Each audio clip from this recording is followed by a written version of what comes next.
So, you know that massive green rectangle right in the middle of the Manhattan grid? Sure, it looks like a nice quiet spot for a stroll, but today, we are completely flipping that perspective. We're diving into an absolutely mind-blowing framework, pulled straight from Mazkia physics and the N.O.T.H.I.N.G data logs, that suggests Central Park isn't actually a park at all. It's a machine, a literal physical engine.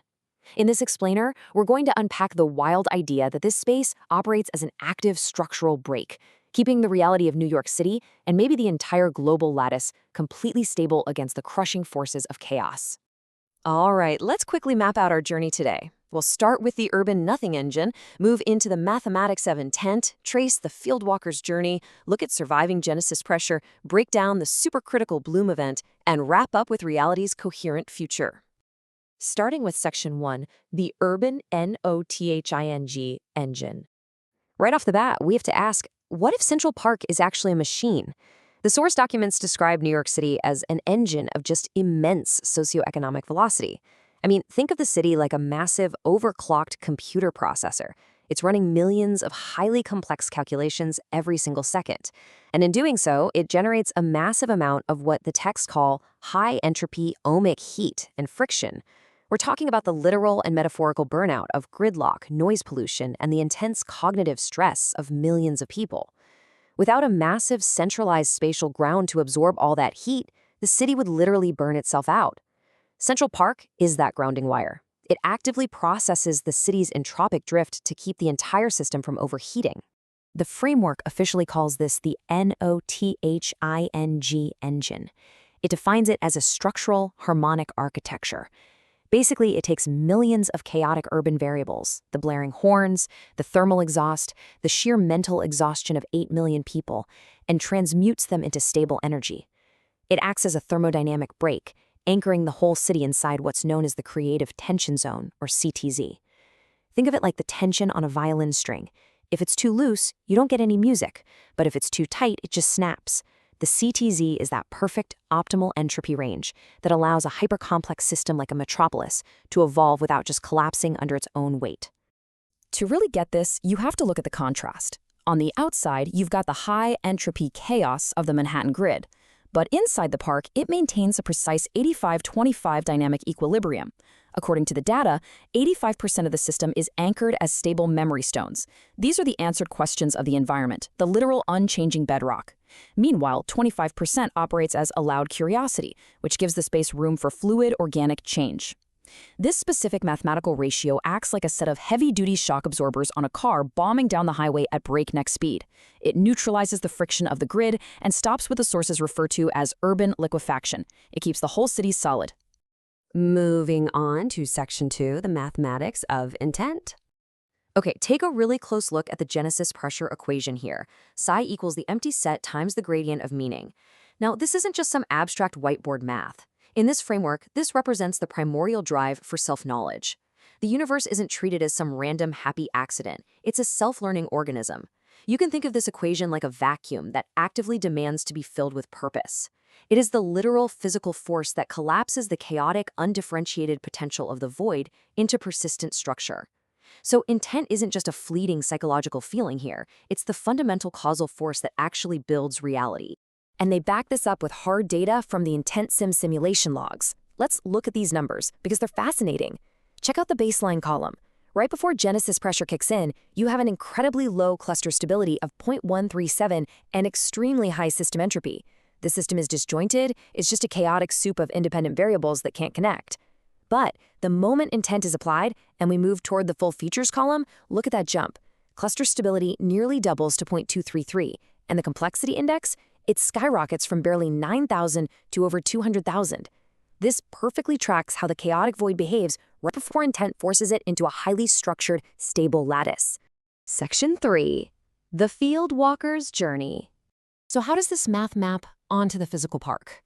The texts follow a field walker tracing a precise physical trajectory through this 14-dimensional lattice. Step 1 starts right at the Manhattan schist outcroppings, specifically anchoring around the Hamilton Monument.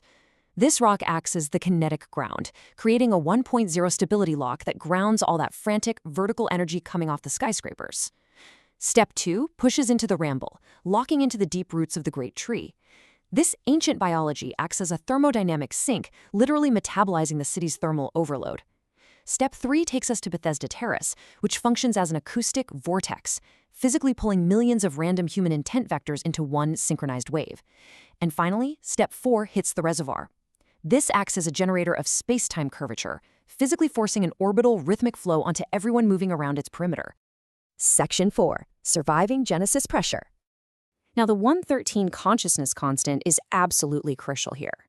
The framework argues that as the universe expands and becomes infinitely more complex, it faces the very real threat of a total field collapse.